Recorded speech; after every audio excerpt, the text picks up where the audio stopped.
presentan Chilevisión Noticias. Estamos de regreso para contarles de un hecho terrible. Es una guagüita de 1 año 2 meses que murió en Temuco. Recibió el disparo en medio de una riña y el proyectil también dejó herida a su madre. Claro, ella ya fue afortunadamente dada de alta, pero sufre evidentemente la pérdida de su niño. Yo estoy choqueado. Lo único que pido justicia. Y la máxima, por favor, para el asesino que mató a mi hijo. Un padre desolado, al igual que toda una comunidad por la muerte de Titín. Desde temprano, los vecinos de la Villa Bicentenario de Temuco se acercaron hasta la casa del pequeño de 1 año y 2 meses, que perdió la vida tras recibir un impacto de bala. Justicia pido, no, porque esto no puede quedar impune. Han pasado otras cosas en otras ciudades, ha pasado por lo mismo, y esto está pasando acá ahora. El lactante iba en brazos de su madre por el sector de Santa Rosa cuando se encontraron con una riña entre vecinos. Uno de ellos ingresó a su vivienda y sacó un arma de fuego con la que realizó varios disparos. Uno de los proyectiles alcanzó a la madre y al menor. Fueron trasladados de manera inmediata a la asistencia pública, lugar donde el médico que atendió al menor informó el fallecimiento del lactante lamentablemente. Las gestiones desarrolladas por la Policía de Investigaciones en conjunto con el Ministerio Público han logrado determinar la identidad del autor de los disparos, quien está sujeto a una orden de detención al día de hoy. Así, el trabajo de la policía ahora está en dar con el paradero del prófugo, un joven de 18 años. Pese a la orden de arresto emitida en su contra y el allanamiento a su casa, no fue ubicado, sospechoso que los vecinos del sector conocían de sobra. Esta persona que produjo el accidente no es primera ni segunda vez. Se había llamado a policía, se había notificado de lo que estaba pasando. Él venía aquí y hacía disparos al aire, amenazaba, amedrentaba a personas. Quejas que se suman a las del alcalde de Temuco, ciudad que al igual que toda la Araucanía está en estado de excepción. Acusan una falta de seguridad y poca dotación de personal policial pese al decreto. Prueba de ello es que Carabineros tuvo que llegar al procedimiento en un auto municipal, ya que no habían vehículos de la institución. Llamaban a Carabineros y Carabineros se veía sin posibilidad de venir por falta de vehículos. No pueden descuidar una ciudad de 300.000 habitantes producto de una situación conflictiva que vive una región. No está a veces tan rápido la adquisición de un vehículo justamente por los motivos que conocemos del mercado, la pandemia, pero esos vehículos fueron comprometidos en un plazo determinado de tiempo y todavía estamos en ese plazo para poder cumplir. Y mientras se busca resolver los problemas de seguridad del sector, la familia solo busca despedir al lactante fallecido bajo un solo clamor. Está empezando su vida, pedimos justicia por él, para ningún niño más que le pase esto. Justicia nomás, que no quede impune con tantas cosas que han pasado con niños y no hacen nada. En la Araucanía siguen las diligencias para dar con este sujeto que en una pelea con un vecino disparó sin medir las consecuencias, quitándole la vida a una víctima inocente. 7 postes en el suelo y cientos de vecinos sin suministro eléctrico fueron las consecuencias del accidente provocado por un camión pluma que arrasó con los cables en la Villa Olímpica. El vehículo pertenecía a la empresa que realiza obras de pavimentación ahí en la zona y saca una vez más a la discusión el tema de la altura de los cables en la ciudad. Yo estaba en mi casa, soy vecina acá, pasó como a las 5, 5:15 más o menos. ¿Qué sintió? Un ruido terrible que todos pensamos que era terremoto. Así quedó uno de los postes del tendido eléctrico en la Villa Olímpica en Ñuñoa, cruzado sobre el techo de 2 casas. Eran pasadas las 17 horas del miércoles cuando un estruendo alertó a los vecinos. Nos dimos cuenta que había un poste botado arriba de una camioneta y resulta que acá había otro poste botado atravesando el pasillo, que es el que ustedes pueden ver, y 2 postes más allá en la calle. Y es que fueron 7 los postes derribados por este camión pluma que arrasó con los cables de telecomunicaciones mientras participaba en los trabajos de pavimentación de veredas en el sector. Afortunadamente no tuvimos ni registramos personas lesionadas, que es una de las principales cosas que nos interesa.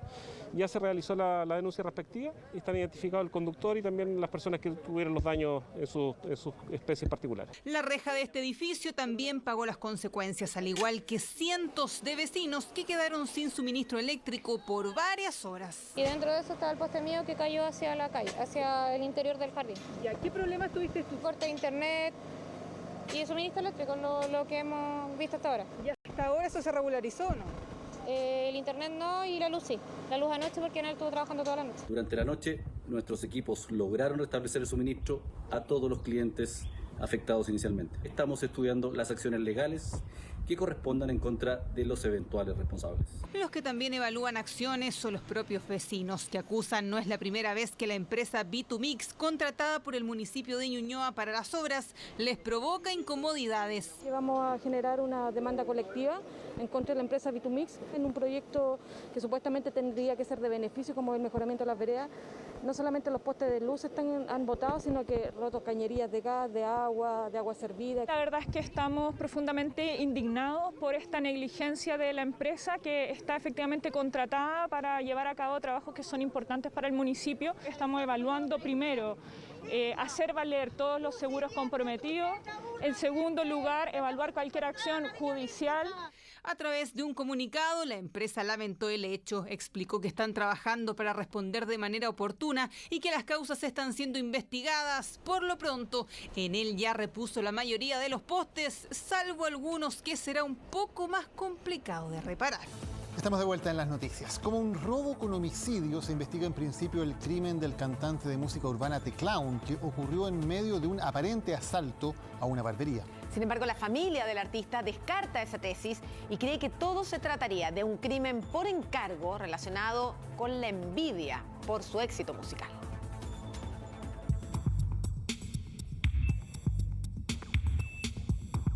Llegaron en auto, uno de ellos cargó su arma apenas bajó del vehículo.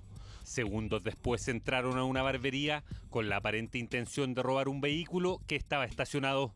Sin embargo, en medio de todo esto, habrían intentado robarle las cadenas de oro a un reconocido cantante de música urbana, quien al oponer resistencia fue asesinado de un disparo.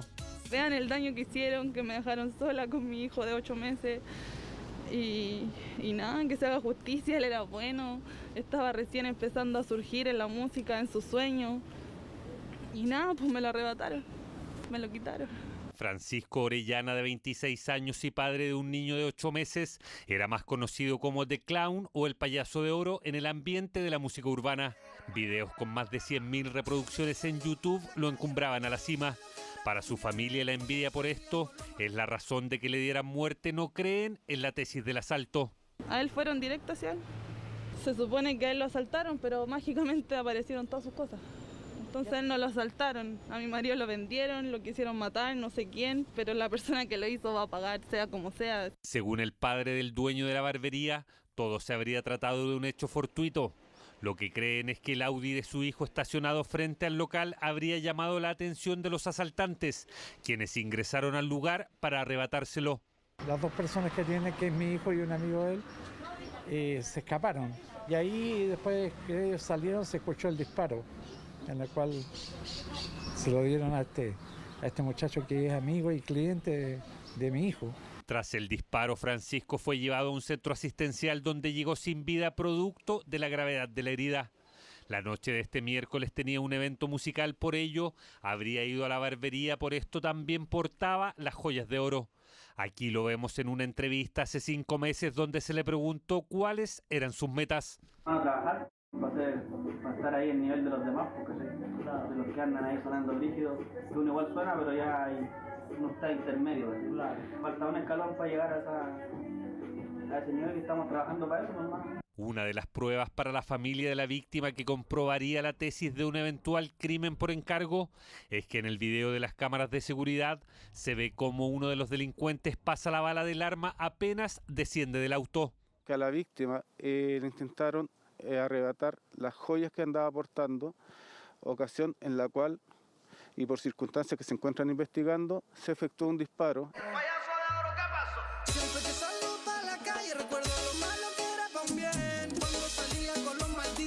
Francisco Orellana, de Clown o el Payaso de Oro, joven músico que encontró su muerte en medio de un confuso hecho que hasta ahora sigue siendo investigado como un robo con homicidio.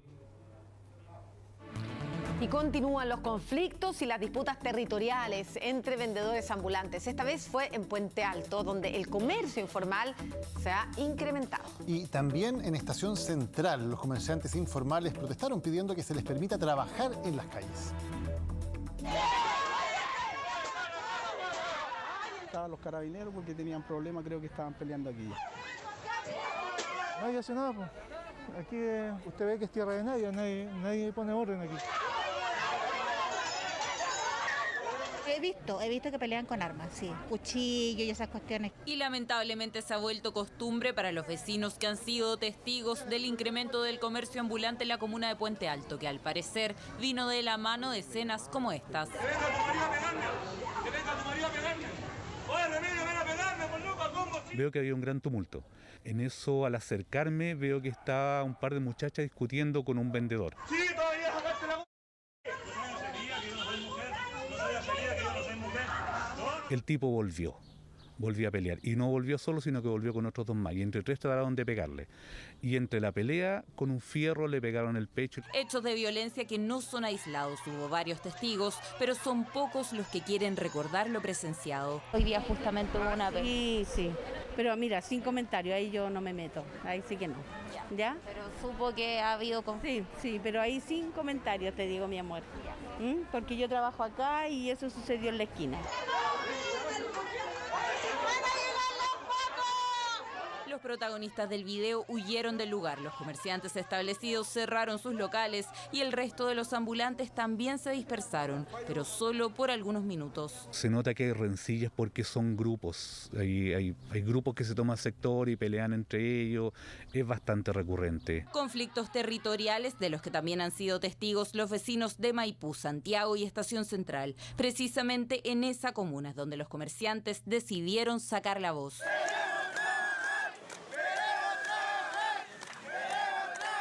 Nosotros en el día de hoy estamos manifestándonos pacíficamente solamente por el derecho de poder trabajar. Somos comerciantes ambulantes entre chilenos y extranjeros que solamente queremos trabajar. Aproximadamente un centenar de personas decidió tomarse las calles de la comuna y cortar el tránsito vehicular, pero ellos aseguran que son muchos más y que todos quieren regularizar su situación. Nosotros somos como 300, de ahí del metro para allá, somos como 300. Dejamos limpio, accesos, todo. ¿No hay disputas por los territorios? No. Pero en distintos puntos de la capital sí ha habido conflictos. Es por ello que el gobierno sostuvo una reunión con Carabineros, la PDI, el municipio de Santiago, de Estación Central y otras entidades, con el objetivo de reforzar la seguridad en los puntos más críticos. Y también apuntar a un tema muy central, que es desbaratar las verdaderas bandas criminales que funcionan, que se apoderan de espacios públicos y que muchas veces están asociadas con temas de drogas y uso de armas de fuego. Este tema ya se ha puesto para insostenible. De hecho, tú no puedes caminar sin pasar por encima de uno de los puestos de ellos. Y además se presta para lanzazo y para muchas otras situaciones. Calles repletas de comerciantes y aglomeraciones que funcionan como escondite perfecto para quienes quieren delinquir, disputas territoriales y vecinos atemorizados que buscan que este tipo de imágenes no se vuelvan a repetir. Bueno, y mientras tanto, en la campaña presidencial, Jasna Proboste enfrentó a Gabriel Boric por la falta de un programa de gobierno actualizado. Tensión entre candidatos que se replica también al otro lado de la vereda porque Sebastián Sichel descartó hacer un pacto de apoyo en segunda vuelta con José Antonio Kast, como se lo había pedido la UDI. No fue un tránsito fácil el de esta jornada para la candidata Jasna Proboste. Sus dichos sobre el PC y el rol en Apruebo Dignidad la persiguieron todo el día. Mira, oye, es que saben que hemos hecho ya, sí, pero es que nosotros ya hemos hecho 2 puntos de prensa. No quería volver a hablar, es que este jueves matizó sus críticas contra Gabriel Boric, dichos que 24 horas antes habían desatado la polémica. En la candidatura de Gabriel, el Partido Comunista es un partido hegemónico, es el partido más grande de su coalición. Es un partido más dentro de la coalición, importante, pero es un partido más. Yo no diría que es el partido hegemónico. Aunque quería dejar atrás la polémica, la candidata de Nuevo Pacto Social volvió a poner un cuestionamiento sobre la opción de Apruebo Dignidad. No conocemos el programa de Apruebo Dignidad y tampoco ahora conocemos el programa de la otra candidatura porque fue bajada de las redes. Me sorprende que vengan ese tipo de comentarios justamente del partido que en el gobierno de la presidenta Bachelet alegó no haberse leído el programa. Entiendo que la senadora Proboste presentó su programa anteayer, el domingo, nosotros presentamos un programa de primaria. Por eso este lunes presentaría su plan de gobierno que incluiría propuestas económicas, ideas que cuentan con el aporte de un consejo externo donde figuran académicos que colaboraron con candidaturas anteriores. El programa de Paula Narváez tiene amplias coincidencias con lo que ha planteado esta candidatura en el pasado y es esperable que así sea también hacia adelante. Quien también busca mirar hacia adelante y dejar las tensiones atrás, aunque estas no bajan, es Sebastián Sichel, que sigue intentando marcar distancia de José Antonio Kast cuando de su sector le piden un acuerdo para segunda vuelta. Gané en una primaria legitimando ese programa de gobierno. Firmar hoy día en blanco un cheque para alguien que tiene un programa de gobierno distinto. Eso vale para Kast, para Artés o para cualquiera. Usted pasa a la segunda vuelta, revierte esto. ¿Al otro día va a ir al comando de casa a pedirle apoyo o no? Esa es la respuesta concreta, ¿no? No es correcto fijar condiciones cuando está en juego el destino de la patria. El debate está abierto y será difícil pausarlo cuando desde los partidos de Chile Podemos Más insisten por un acuerdo con condiciones. Si Sebastián Sichel, nuestro candidato, como esperamos, pasa a segunda vuelta, también se va a necesitar tender puentes, tener vínculos con un electorado que va a votar en la primera vuelta por José Antonio Kast. La UDI, Chile Vamos puede ser importante para eso. O sea, es una cuestión recíproca que tiene que ver con el futuro. Carrera presidencial tensionada por las diferencias entre los candidatos que a 24 días de la elección buscan diferenciarse con sus contendores más cercanos. Vamos a hablar de un tema que toca muy directamente el bolsillo de los chilenos. Asociaciones de panaderos advierten que el precio del kilo del pan podría tener una fuerte alza en las próximas semanas. Responsabilizan al encarecimiento de los insumos, del traslado y, dicen, de la mano de obra. 2, 4, 6, 8, 10 marraquetas. ¿Eso sería cuánto? 1.680, un poquito más aproximado, 1 kilo 35 gramos. A 1.680 pesos hoy puede encontrar 1 kilo de pan, pero este valor subirá prontamente. Las razones, muchas. Subió el precio del trigo, que en su mayoría viene de Estados Unidos y Canadá. Subió también el valor del transporte marítimo, el valor del dólar, del gas, incluso de las materias grasas. Hola. Víctor, ¿cómo está usted? Nos reunimos con Víctor, dueño de la panificadora departamental en la comuna de San Miguel. Juntos recorreremos los rincones de su local que nació en 1998. Víctor, su panadería tiene la marraqueta más rica de todo Santiago, ¿es verdad? Sí, de toda la región metropolitana. No le puedo creer. Sí. O sea, usted tiene la receta. Tengo la receta para sacar la mejor marraqueta. De la puerta del horno al cliente. Fue así como se ganó este galardón. Hoy distribuye a numerosos almacenes y ha consolidado su marca en el mercado. Sin embargo, hay un tema que le preocupa. Víctor, tú me decías que esta alza es histórica. Primera vez desde que estoy en la panadería que está sucediendo esto. Ha sido histórica el alza de la harina y de todas las materias primas. Acá, de hecho, acá está la bodega de las materias primas, ¿no? Sí, ya estamos ahora a contar el 1 de noviembre, nuevamente una alza de la harina. Y Víctor no tendrá más opción que subir el precio del pan. Traspasar el alza a nuestros clientes. Y eso es complicado porque ustedes son la cara visible. Exacto, nosotros somos el último eslabón que existe desde el chico harina hacia el cliente. Seguimos conociendo la panificadora y llegamos al sector del amasijo. Pura tradición, pan artesanal, el preferido por los chilenos y que prontamente será más caro. ¿Cliente habitual? Sí, se podría decir que sí. Le queremos dar una mala noticia. No sé si estará enterado, va a subir el precio del pan. El pan va a subir. Vamos a tener que comer menos entonces. Cada día que lo compro uno le paga diferente. Se va notando que se va encareciendo. Sí. Bueno, como todas las cosas que están subiendo, pero bueno, ¿qué le vamos a hacer?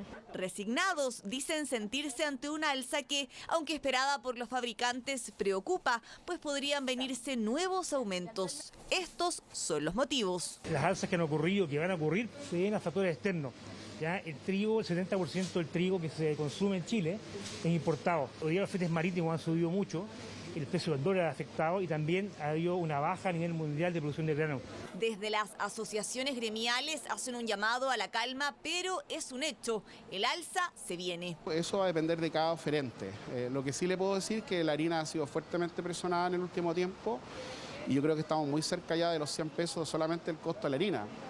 pero eso no significa, digamos, de que por haber un alza importante ahora en la harina, el pan vaya a subir 500 pesos. Panaderos advierten que el kilo de este producto infaltable en nuestra mesa podría llegar a los 1.800 pesos y eso no es menor, tomando en consideración que cada chileno come unos 90 kilos al año, convirtiéndonos en el segundo país del mundo en consumo de pan por habitante.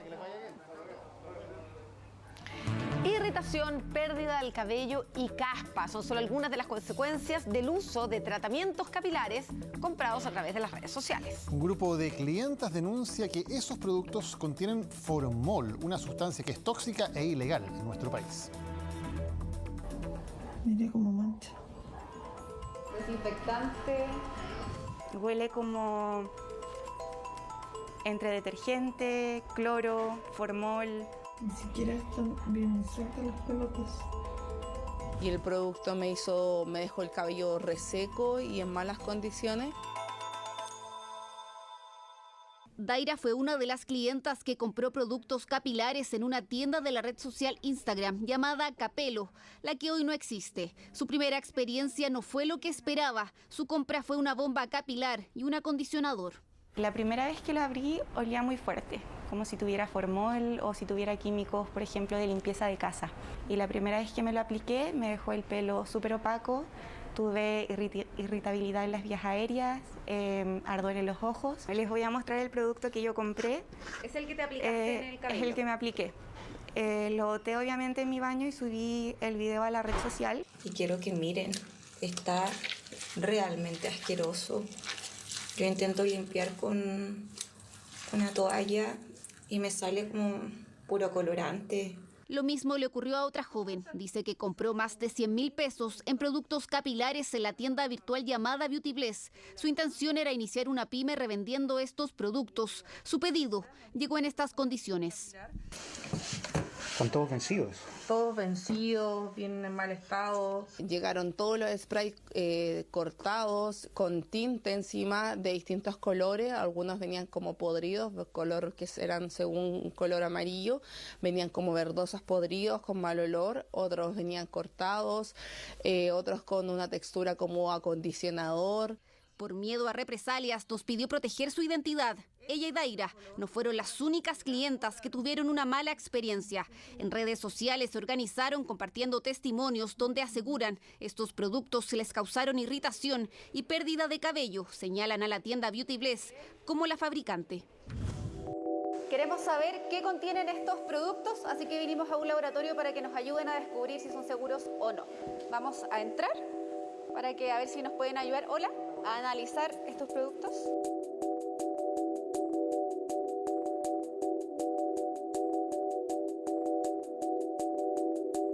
Ninguno de estos envases tiene etiqueta, tampoco composición, lo que complica aún más saber qué contienen exactamente. Así luce el líquido que es vendido como bomba capilar, el mismo que utilizó Daira. A simple vista ya genera sospecha de eficacia. Bueno, al revisarlo visualmente se observa que el producto tiene precipitado, el color en general no es homogéneo, cosa que en un cosmético debería serlo. Genera alerta, como te digo, desde el principio, solamente con no tener el registro ISP. Una de las pruebas más sencillas pero decidoras para establecer un mínimo rango de seguridad de los productos es la medición del pH. En este laboratorio analizaron el champú a base de carbón, además del alisante que indica tiene formol, una sustancia tóxica y prohibida en Chile. Está marcando actualmente 4,3. ¿Y qué significa eso? A ver, si uno piensa que los productos que están en contacto con la piel están entre el rango de 5 a 7, 7,5, que es más o menos un pH aceptable, esto estaría bajo esa condicionante, ¿ya? ¿Y qué podría generar eso? Podría generar irritación en la piel. Además de otras consecuencias que pueden ser aún más graves, como pérdida de cabello y aparición de caspa. El Instituto de Salud Pública tiene un listado de empresas autorizadas para operar, distribuir y comercializar productos de este tipo. La información se puede revisar en registrosanitario.ispsh.gov.cl. La buscamos en la web. Aquí hablan de una empresa, ¿sí? Beauty Bless. ¿Sí? ¿Ya? Entonces ¿Se uno, puede buscar? Sí, uno puede poner la empresa titular. ¿Ya? Vamos a escribirlo tal cual acá está.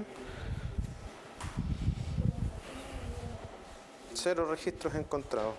Hablamos con el ISP y ellos no tienen registro tuyo de los productos para que puedas ver. Hablamos por teléfono con la creadora de Beauty Bless. A pesar que no accedió a dar una entrevista en cámara, se asumió que no tiene registro sanitario y que también sabía que los productos para alisado tienen formol que es ilegal.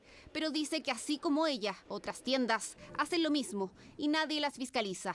Una cadena peligrosa de venta y reventa en Internet. Cualquier producto para alisar el pelo que contenga formol o formalina es un producto que no está permitido y que puede ser denunciado al Instituto de Salud Pública. Comprarlo en lugares certificados no está de más, de todas maneras, que la gente examine la etiqueta del producto. Autocuidado relevante para la salud. Dermatólogos en todo el mundo han advertido del peligro de utilizar formol en productos capilares. Su venta es ilegal, también en Latinoamérica y Europa. Con estas cosas podemos tener casos importantes de quemaduras, de irritación en la piel, también de irritación de las vías aéreas y a largo plazo también la estimulación al desarrollo de algunos cánceres en el ser humano.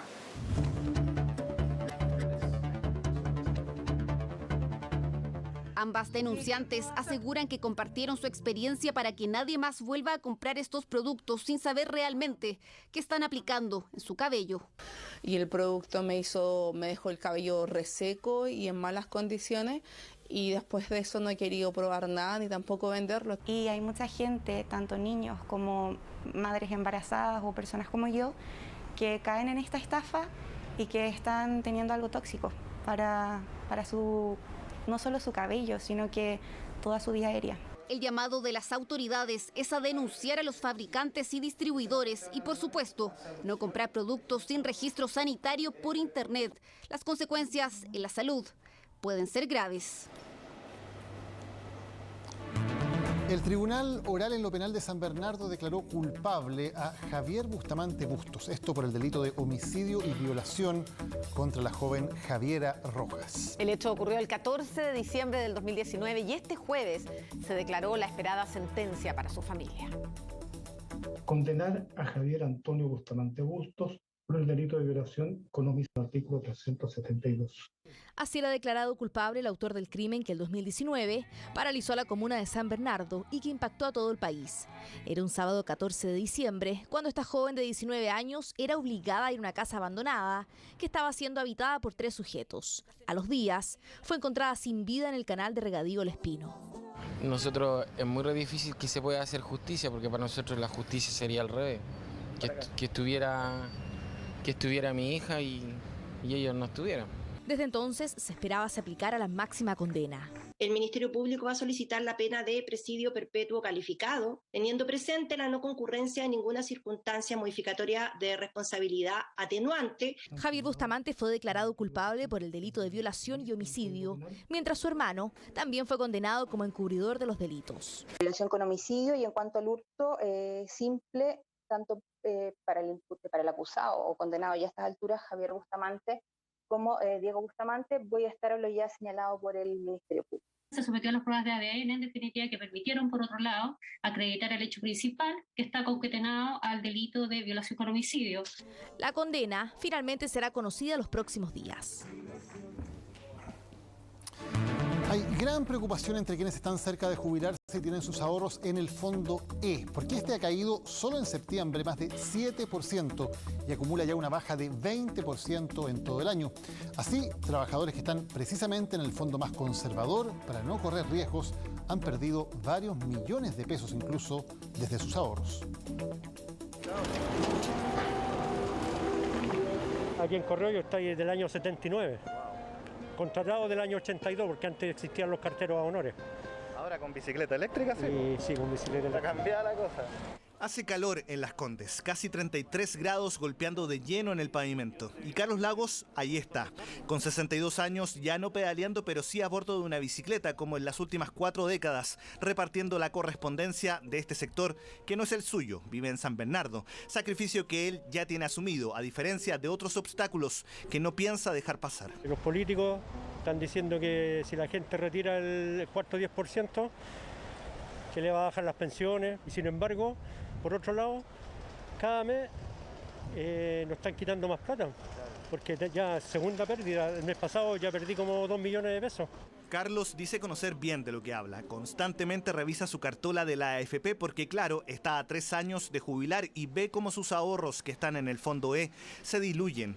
Este multifondo está a punto de cerrar una caída histórica de 7,35% en octubre. Y haciendo la suma, el escenario es peor. En 2021 la caída acumula casi un 20% y eso es más complicado si se considera que en este fondo en su mayoría están afiliados quienes están a punto de pensionarse, como Carlos. ¿Usted sabe más o menos cuánta plata ha perdido en el último tiempo?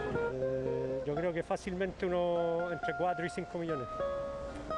¿El esfuerzo usted? El esfuerzo de toda una vida. Carlos Lagos se va para continuar con su trabajo, con rabia y también dudas. No entiende por qué este fondo, que es el más conservador y del que no se puede cambiar por su edad, genera tanta pérdida. Ante esta alza que hemos tenido desde inicio de año en la tasa de interés y fuertemente en los últimos meses, esto ha llevado a que a la hora de traer a valor presente estos recursos que prometen pago futuro, eso hace que tengan una pérdida de valor importante. Lo que no ocurre con los otros fondos que no están sujetos a la renta fija nacional. Lo que muchos afiliados como este cartero se preguntan es ¿hasta cuándo el Fondo E seguirá cayendo?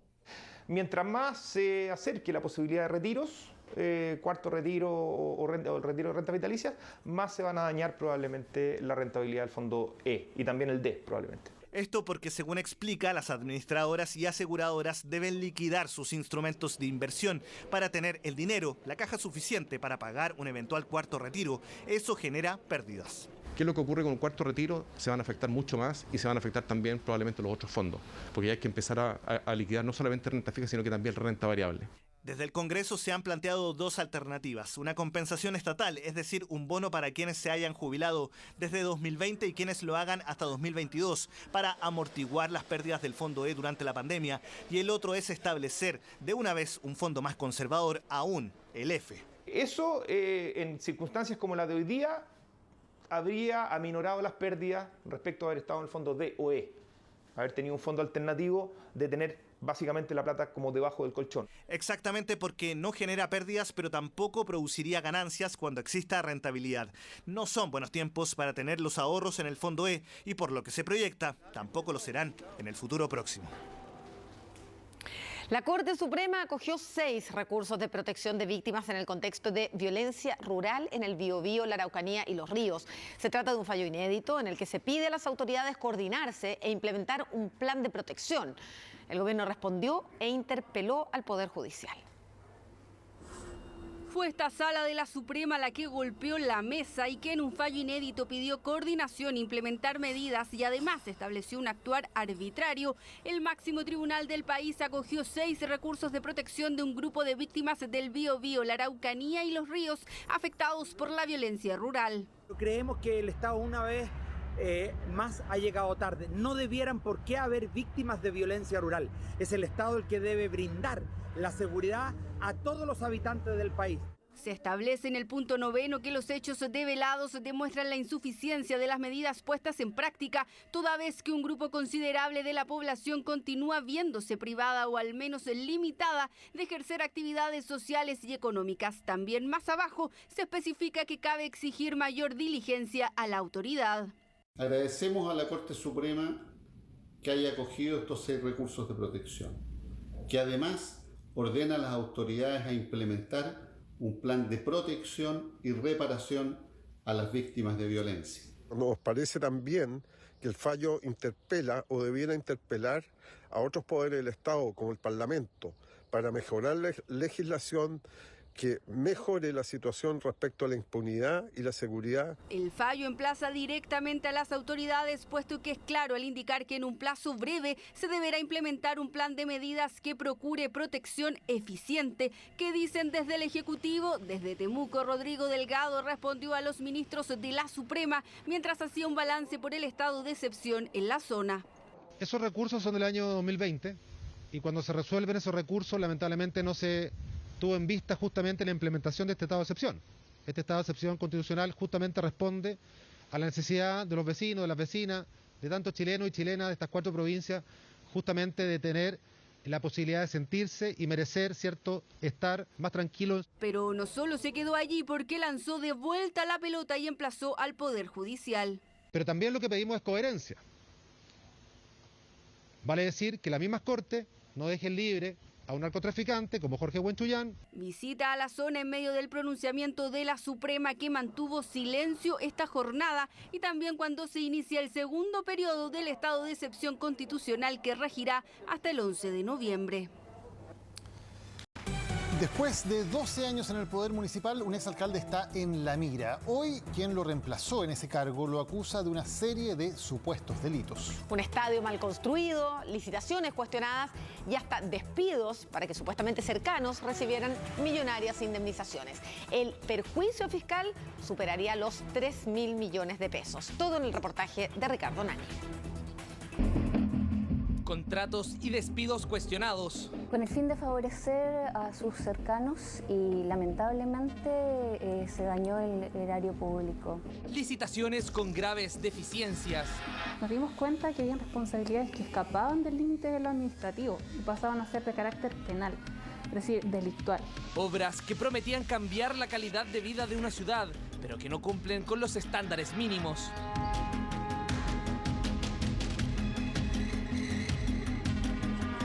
Es peligroso. 12 años de gestión en entredicho, problemas con contratos, con licitaciones y también con recepción de obras han hecho que la municipalidad de Cauquenes se querelle contra su exalcalde. ¿Por qué el exedil de esta ciudad podría quedar tras las rejas? Lo revisamos a continuación en este reportaje. El gran anhelo de los cauqueninos siempre fue remodelar su estadio municipal. Cuando tuvieron los recursos, la comunidad se ilusionó con las graderías nuevas, pista atlética, camarines y cancha de nivel profesional. Y a simple vista parece que Cauquenes logró su estadio de ensueño, pero lo que se ve no es más que un espejismo.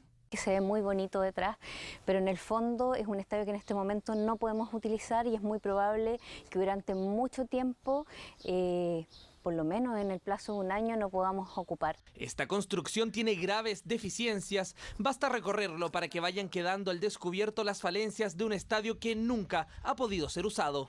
Fisura en la mayoría de las gradas, ¿cierto? Lo que nos llamó la atención. Entonces nos llamó a preguntarnos por qué se producían. Algo nuevo. Sí, porque es muy evidente y está en todo el perímetro. Fisuras evidentes que además provocan el desprendimiento de material, una de las razones por las que el equipo de fútbol local Independiente de Cauquenes de la segunda división no ha podido jugar nunca en este estadio, trasladando su localía a la ciudad de Talca. Si yo lanzo esto a un jugador, no sé, algo le va a ocasionar si le pego en la cabeza, por ejemplo. Un proyectil, este chico para otro que hemos encontrado. Pero hay otras falencias que desafían el sentido común. Esta torre de iluminación, por ejemplo, está chueca, no apunta a la cancha. A la pista atlética le faltan algunos metros para tener los 400 reglamentarios. La meta de los 100 metros está casi en la curva, impidiendo implementar el fallo fotográfico. Cuando visitamos los camarines, las deficiencias también son evidentes. El otro problema que se nos produjo aquí es la altura de las duchas. Evidente. Claro. Sí, como lo ve, las duchas están a menos de 1,75 m, pero hay otros errores que incluso pueden poner en riesgo a los deportistas, como la cercanía de las regaderas con el cableado eléctrico y las luces. Las canaletas no estaban puestas en un lugar seguro, de acuerdo a la norma. O sea, ahí donde están no es seguro. No es seguro. ¿Por qué? Porque debieran cumplir un distanciamiento desde la zona húmeda, ¿ya? Al menos de 60 centímetros. O sea, de ahí donde están 60 hacia arriba. 60 centímetros. Y tampoco se puede colgar la luminaria de la misma caja. Pese a todos estos evidentes problemas, la Dirección de Obras Municipal no cuestionó la construcción y otorgó la recepción 2 días antes de que el presidente lo inaugurara el 7 de mayo. Y eso es lo grave en realidad, porque aquí se pagó por una partida que no está ejecutada cabalmente como lo especifica el proyecto. Le dieron el visto bueno. ¿De por qué se le dio el visto bueno si es que estas falencias eran tan evidentes? Yo creo que eso es algo que hay que investigar.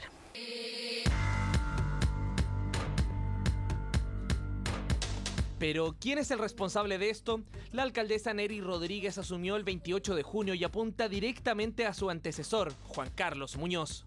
La verdad es que desde hace mucho tiempo se escuchaban rumores de que había muchas irregularidades durante la administración anterior.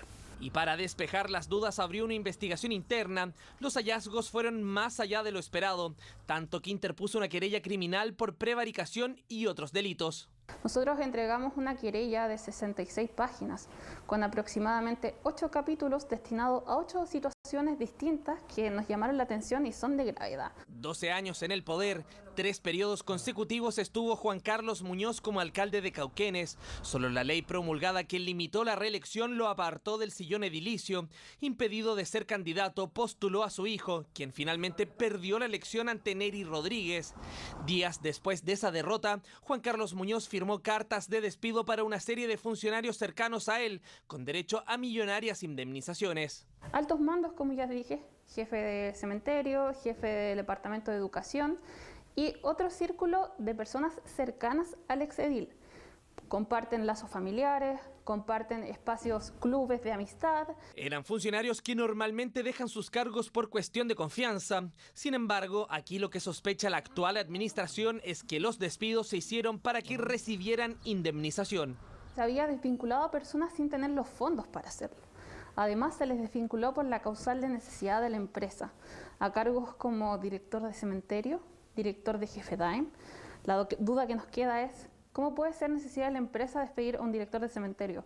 ¿Acaso no se va a ocupar más el cementerio? El problema es que las cartas de despido por necesidad de la empresa que firmó el exalcalde Muñoz no estaban fundamentadas, lo que permitió que los funcionarios pudieran demandar al municipio por despido injustificado. Si ese despido es declarado injustificado por un tribunal, corresponde un recargo del 30% de los años de servicio. Después de 12 años de administración y conociendo cómo funcionaba el sistema, obviamente esto no es negligencia, esto se hizo a propósito. ¿Con qué fin cree usted? Con el fin de favorecer a sus cercanos. Pero eso no es todo. Además, se suman cuestionamientos a distintas licitaciones que adjudicó el exalcalde, algo que fue advertido en informes de Contraloría. La licitación de servicios de radio a una empresa que fue adjudicada, que finalmente esa empresa no fue la que prestó directamente los servicios. Esto fue investigado también por Contraloría y está comprobado que finalmente quienes prestaron los servicios fue una empresa que tenía relaciones familiares con el exalcalde. El cálculo preliminar del perjuicio a las arcas municipales es millonario, según la nueva administración. Hasta ahora más de 3.000 millones de pesos, sí puede ser más. Y los posibles delitos conforman una larga lista que ya está en manos de la Fiscalía. Fraude al fisco, otro tipo de fraudes como fraudes de subvenciones. Tenemos falsificación de instrumentos públicos, privados. Tenemos cohecho, malversación de caudales públicos en sus distintas figuras, ya sea a través de la desviación o a través de la sustracción. Tenemos también asociación ilícita. Quisimos conocer la versión de los hechos de Juan Carlos Muñoz, exalcalde querellado. Fuimos a su casa. ¡Aló! Lo llamamos. Deje su mensaje en el buzón de voz. Y nada. Finalmente, desde su círculo cercano nos indicaron que aún no se referirá a las acusaciones, porque la querella es muy reciente y no la ha podido analizar en profundidad con sus abogados. A partir de este lunes cambiarán las condiciones para desplazarse dentro y fuera de Chile. Las nuevas normas incluyen, entre otras, la reducción de las cuarentenas y el uso obligatorio del pase de movilidad, mientras, lamentablemente, los casos de COVID siguen aumentando en Chile. Que como Ministerio de Salud disminuyamos las restricciones no quiere decir por ningún motivo que la pandemia ha terminado. Restricciones que en el caso de los viajeros disminuirán aún más a partir de este 1 de noviembre, justamente cuando los contagios van en aumento. En las últimas 24 horas, los casos nuevos superaron los 2.000, el peor nivel en más de 100 días. A cambiar las condiciones para desplazarnos tanto dentro del país como en viajes internacionales. Claro, porque para viajes de más de 200 kilómetros el pase de movilidad será obligatorio, todos los mayores de 12 años tendrán que presentarlo en buses, trenes y aerolíneas. Quienes no lo tengan deberán presentar un PCR negativo tomado 72 horas antes del viaje. Es determinante que nos vacunemos. Actualmente hay un 69,2% de los menores entre 12 y 17 años que ya han completado su esquema de vacunación y un 89,65% de avance con la primera dosis. En cuanto a los viajes internacionales, el principal cambio está en las cuarentenas. Las personas que estén vacunadas podrán reducir el confinamiento una vez que obtengan el resultado de un PCR negativo, mientras que los no vacunados deberán aislarse por 7 días. Y las otras condiciones siguen siendo las mismas, es decir, los pasajeros deben completar la declaración jurada C-19. El C-19 sigue existiendo para los viajes internacionales y deben completarlo con 48 horas de anticipación. En noviembre también termina la prohibición de viaje para los niños menores de 6 años. Los requisitos en este caso deben cumplirlos los padres. Flexibilización de las condiciones de desplazamiento que alegran a unos, pero que incomodan a otros. Uno lo que ve, observa, es que efectivamente tomando las medidas de prevención y seguridad respectivas no deberíamos tener problemas. Las cifras no están acompañando, no es el momento oportuno para darle más permiso a la gente que pueda salir o entrar a Chile. Para el Colegio Médico, la cuarentena es importante para detectar contagios en casos asintomáticos. Tenemos que remirar aquellas medidas y le plantearía que con el acuerdo del Consejo Asesor evaluara profundamente si es que corresponde en este momento flexibilizar o reducir los periodos de observación de los pacientes asintomáticos. Los cambios se aplicarán en todos los terminales terrestres y aéreos del país, aunque en viajes de menos de 200 kilómetros no se necesitará ningún tipo de documentación. Tampoco habrán controles en carreteras para vehículos privados. La Secretaría General de la Presidencia envió un oficio a la Contraloría para consultar si corresponde dejar de pagar la dieta del convencional Rodrigo Rojas Vade. El ministerio solicitó que el organismo se pronuncie respecto al pago del sueldo de Rojas Vade, el que asciende a alrededor de 2,5 millones de pesos. La SECPRES argumentó que pese a que formalmente el ex constituyente continúa siendo parte de la Convención Constitucional, dejó de ejercer sus funciones el pasado 20 de septiembre. Recordemos que Rodrigo Vade renunció a la instancia luego de un reportaje de La Tercera que reveló que mintió respecto a que padecía cáncer. A la vuelta les contamos de los problemas que está generando la gran cantidad de casas abandonadas en el borde costero. Eso y más después de la pausa.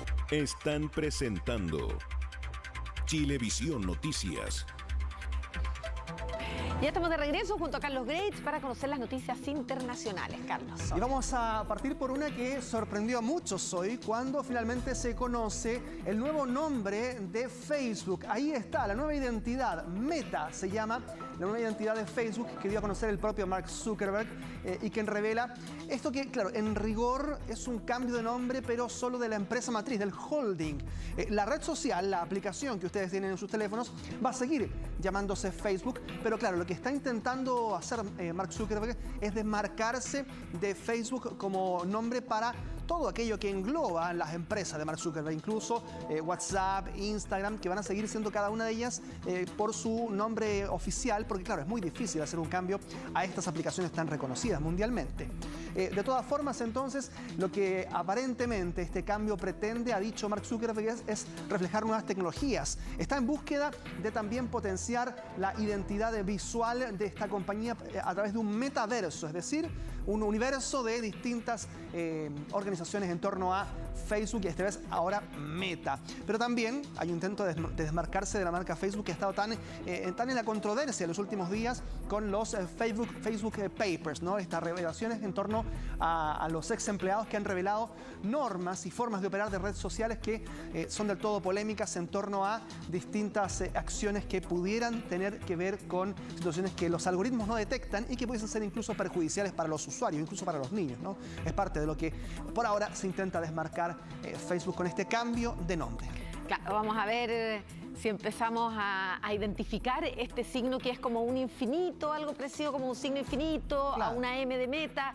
Ahí está, en azul, ahí lo ven ustedes. que reemplaza al dedito para arriba clásico de Exacto, Facebook. me gusta. De todas formas, había dudas respecto de cómo iba a impactar en la bolsa, por ejemplo. Bueno, las acciones subieron casi un 4% tras anunciar el cambio de nombre.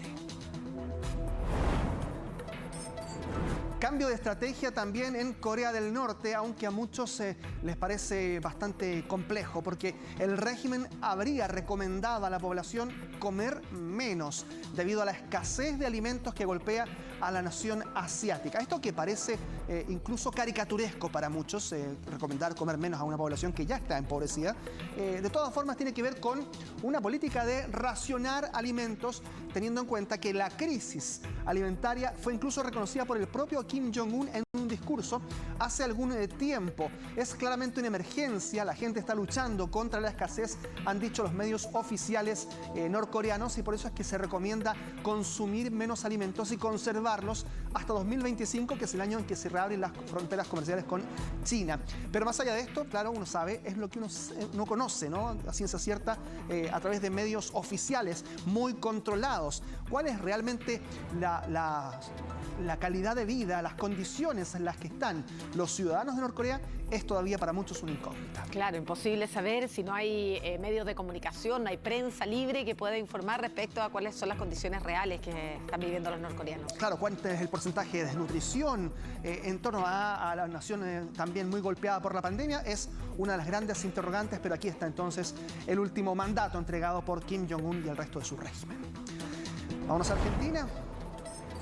Otro mandatario o exmandatario, en este caso sudamericano, en el ojo de la justicia, porque ahora ha debido declarar Mauricio Macri, aunque fue un escándalo lo de hoy en Argentina.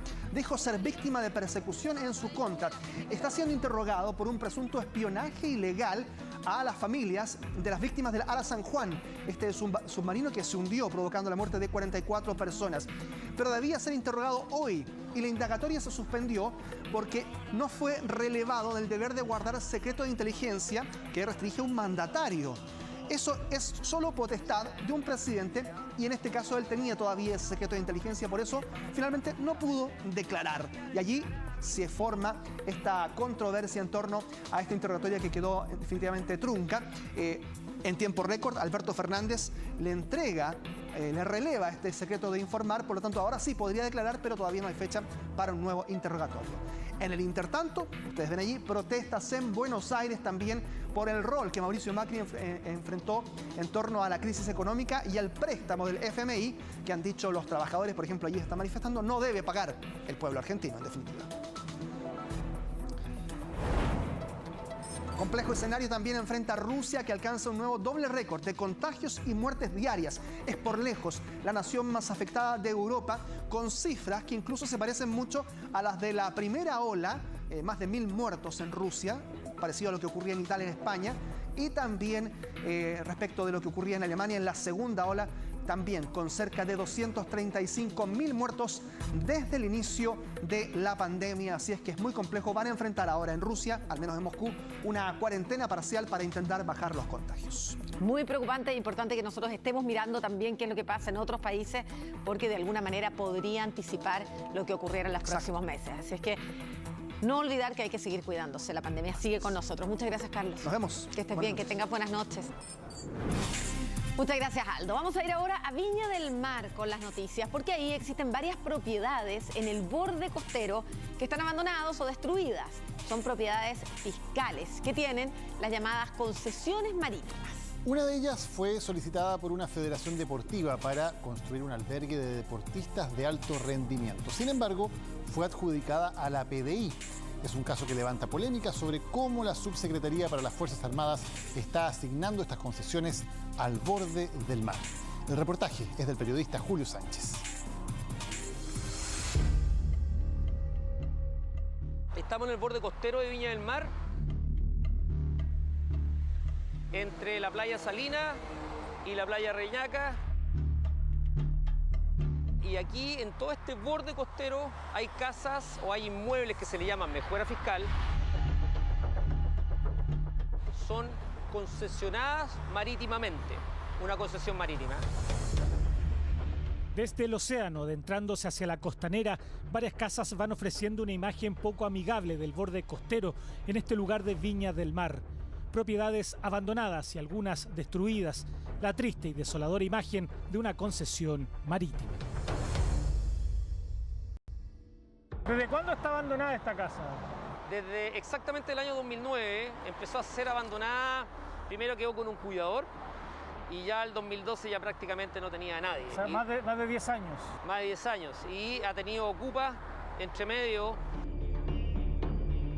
Aproximadamente el 2009 quedó abandonada porque obviamente no hubo pagos, los pagos que cualquier concesionario particular tiene que hacer al Estado. Pagos por ocupar un terreno fiscal al que se le va a dar algún uso determinado en el borde del mar. Así funcionan las concesiones marítimas dependientes de la Subsecretaría para las Fuerzas Armadas. Que es un impuesto, es un derecho que el Estado cobra por estar en esta ubicación con un mecanismo definido por la Armada. Por ejemplo, la mía tiene 500 metros cuadrados y ellos por el edificio que yo construí en los 500 metros cuadrados me tasan el edificio que yo construí y me cobran la concesión marítima, fuera de las contribuciones. Un sistema que hoy algunos cuestionan. Piden mejorar respecto a su funcionamiento, las renovaciones y los criterios para asignar las concesiones.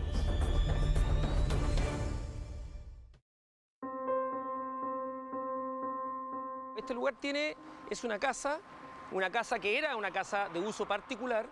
Este es el primer piso, segundo piso, donde acá tenemos un garage y tenemos una sala general, pudiendo ser una sala administrativa, y en el segundo tiene habitabilidad.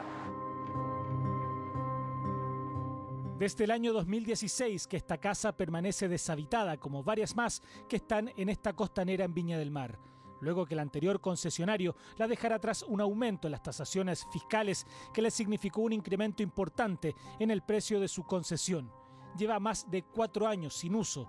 Allí es que aparece Jorge en esta historia, quien todo este tiempo ha venido solicitando quedarse con esta concesión. Esta fue una solicitud de concesión marítima que inicia un club deportivo, ¿ya? A través de mi persona como dirigente deportivo.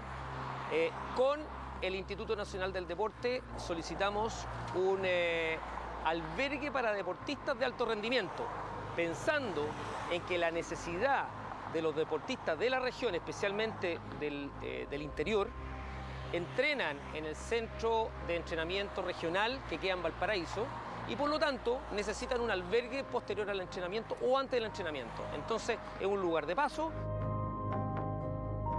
Un albergue necesario, dice Jorge, bajo el contexto de la urgencia que tiene fomentar el deporte y sobre todo a quienes se desempeñan en el alto rendimiento. La solicitud de concesión estaba en trámite hasta que un día se encontraron con esto, un cartel de la Policía de Investigaciones. Que está ahí, ¿no es cierto? Y rápidamente ellos, a una velocidad mucho más expedita, porque obviamente es un trámite interno, con el Ministerio de Defensa, hacen una nueva solicitud por este inmueble con un proyecto que a lo menos me amerita algunas dudas. Ellos presentan ante la Dirección de Obras Municipales un centro de convenciones, un centro de reuniones, de difusión, tomándose del uso de suelo turístico y expandido cultural. Después, en todo el escalón político, es presentado como una cuartel policial, con todas sus letras, un cuartel policial para uso de la Brigada Medioambiental. La solicitud de concesión, dice Jorge, fue hecha a nombre del Instituto Nacional del Deporte, siendo el club de surf que preside el que se haría cargo de sus mantenciones. Consultada la Subsecretaría para las Fuerzas Armadas, mediante un comunicado, explicaron que la Comisión Regional del Uso de Borde Costero de Valparaíso se pronunció a favor de la solicitud de concesión de la PDI porque representaba un mejor uso del sector, opinión regional que sirvió de fundamento para la decisión del Ministerio de otorgarles la destinación marítima, rechazando con ella la del Instituto Nacional del Deporte. En todo este sector del borde costero, el uso que tiene los inmuebles de acá pueden ser 4 tipos de uso. Uno es deportivo, recreacional, turístico y de pesca artesanal.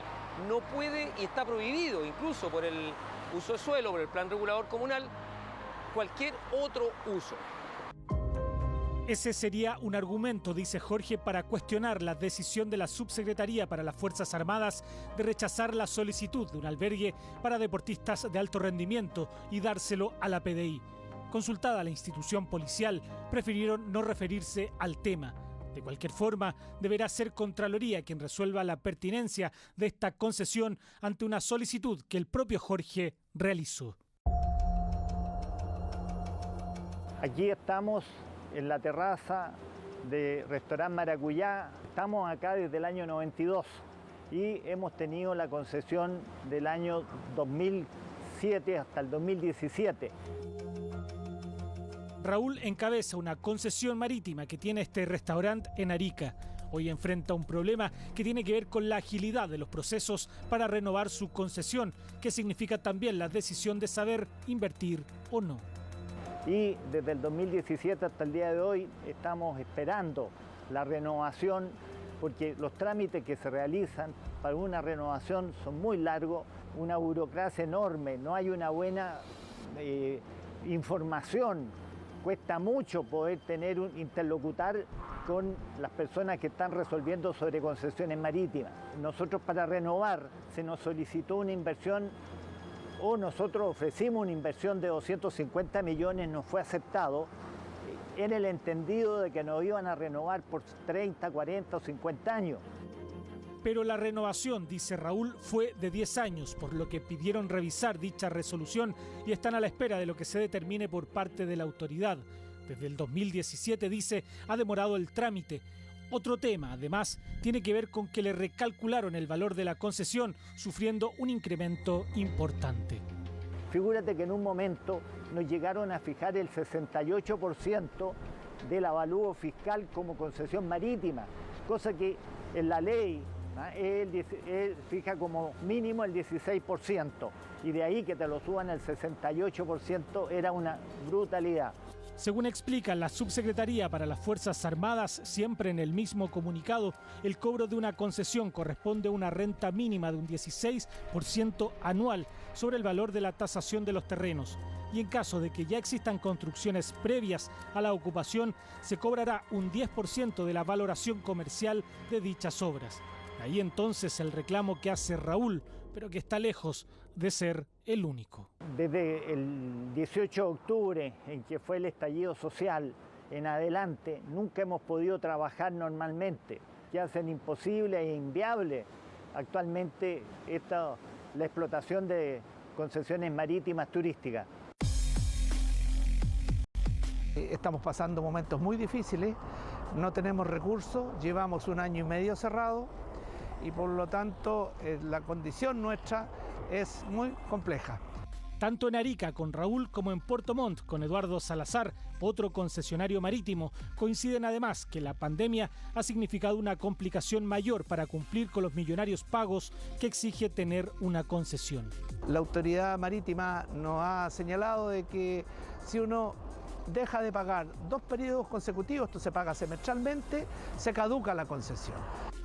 No ha existido, dicen, flexibilidad para cumplir con estos pagos, pese a no poder funcionar por más de 1 año y medio producto de la pandemia. Frente a esto, la Subsecretaría para las Fuerzas Armadas explica que la institución carece de facultades para eximirlas o para prorrogar los plazos, dado que es la Tesorería General de la República quien ejecuta los cobros. Si la ley dice que hay que pagar, que hay que cobrar, hay que cobrar. Pero también la ley contempla estas situaciones especiales y que a través de decretos leyes se sacan y se regulan. Parte de los problemas que acusan estos y otros concesionarios del país que prefirieron no aparecer en cámara ante un problema evidente del que hoy esperan respuesta. Polémica generó el conocimiento de que uno de los 3 ministros que revocó la prisión preventiva al exdirector general de la PDI, Héctor Espinosa, es profesor de la Escuela de Investigaciones Policiales de esa institución. Se trata del magistrado Fernando Carreño, quien integra la 5ª Sala de la Corte de Apelaciones de Santiago. El ministro votó a favor de cambiar la prisión preventiva de Espinosa por arresto domiciliario total y arraigo nacional, al igual que los otros 2 jueces de la sala. El exdirector de la PDI es investigado por los delitos de malversación y lavado de activos.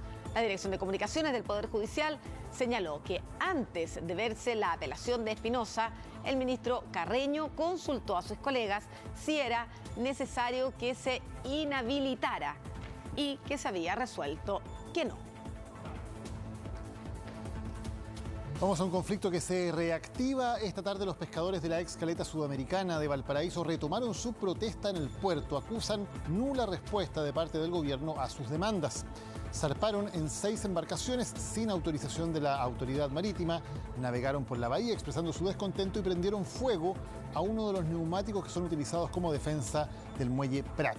El capitán de puerto anunció que tomarán acciones ante el Ministerio Público, mientras el Foro Logístico de Valparaíso indicó que el puerto se encuentra bajo una grave amenaza de paralización.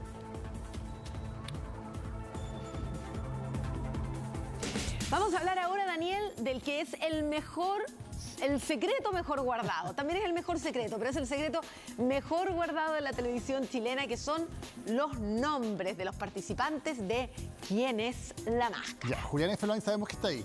Es el único que podemos identificar. Y el resto... Misterio total. Claro, ¿cómo se hace esto, Maca? Porque son concursantes que tienen que llegar al canal, grabar. ¿Cómo se hace para que nadie sepa, nadie los vea? Yo he estado mirando y no logro ver nada. Protocolo. Mira, a lo mejor te lo vas a cruzar por aquí en el canal, pero van con una capucha, tapados, y con un signo que dice no me hables, y nadie se les puede acercar a conversarles. Hoy día había uno de ellos, pero no le pude conversar. Veamos la nota. Y aquí ustedes ven cómo entonces está llegando uno de los participantes de ¿Quién es la máscara? Ustedes ven absolutamente resguardada toda su identidad. La producción se encarga de llevarlos hasta los camarines. Ustedes los ven ahí con una capucha, también con un full face polarizado, que evita que cualquier persona que vaya cruzando por algún pasillo del canal pueda entonces ver su identidad. Así, todos los días llegan los 12 participantes de ¿Quién es la máscara? Polerón XL que pide expresamente no hablarle y un full face polarizado, tenida que deben usar incluso para ir al baño. Solo se la sacan cuando se transforman en uno de sus personajes. Una transformación que ocurre en un sector especialmente construido para este programa. Súper importante guardar el secreto porque eso depende de nuestro programa. Aquí vamos a entrar al sector de camarines, donde van a ver ustedes que nadie puede entrar. Este sector está limitado para todos aquellos que andamos con este brazalete rojo. Somos los únicos que nosotros hablamos con los participantes. Como ven, tienen candado. No es que los tengamos encerrados, ni mucho menos, pero solamente pueden ingresar las personas de brazalete rojo. La idea es que ellos no conversen con nadie, ellos no pueden hablar ni por teléfono adentro de los camarines, ni conversar entre ellos, ninguno sabe quién es el otro. Y aquí entramos al estudio. Depende también del corpóreo, porque hay algunos corpóreos que son sumamente grandes. Entramos por aquí o nos damos la vuelta por la puerta que ustedes ven al final. El secretismo y la preocupación por ocultar la identidad de los concursantes es en todo momento mientras estén en el canal. Así, por ejemplo, son los ensayos. Y si se fijan, está hablando, está dando instrucciones. Y cuando hablan, están con la voz distorsionada. Y así es siempre, incluso en los ensayos están con la voz distorsionada.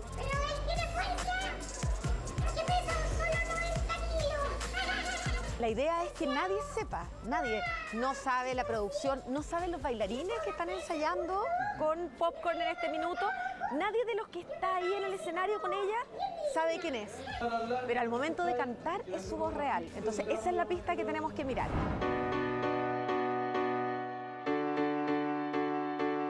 Misterio que viene desde hace meses. El equipo de cerca de 20 personas que ha diseñado y construido estos espectaculares trajes ha debido trabajar a ciegas. Ni ellos supieron para qué famoso estaban fabricando el disfraz.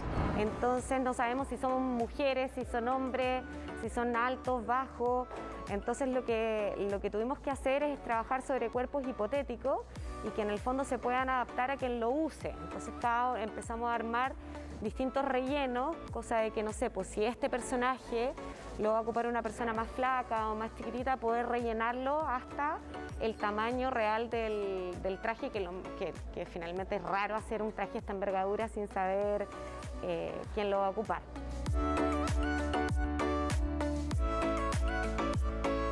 Nos probamos entre nosotros, hacemos todas cosas que nos puedan caber. Yo soy baja, me lo pruebo yo y después se lo prueba alguien alto. Eso es lo más complejo de todo, no saber quién va a estar detrás.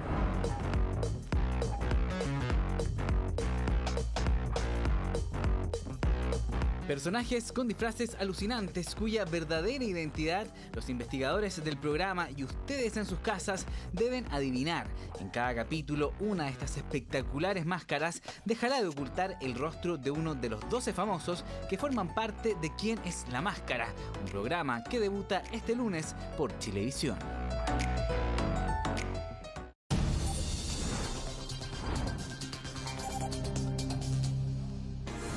¿Difícil para los investigadores, Maca?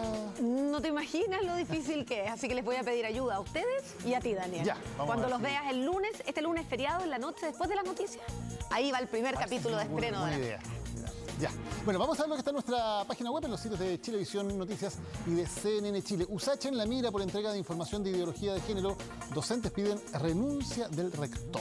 Claro, en conversación con Chilevisión Noticias, Génesis Arauz de la Vocalía de Género y Sexualidades de la Casa de Estudio manifestó que el oficio original emanado por 2 diputados oficialistas objetivamente tiene una utilización política.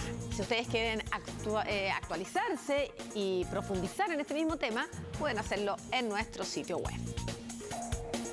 Ya, y cerramos Chilevisión Noticias por el día de hoy. Quédense con nosotros en Chilevisión con El Discípulo del Chef. Y en CNN Chile ya viene Aquí se debate parlamentarias. Hasta mañana. Buenas noches, hasta mañana. Buenas noches.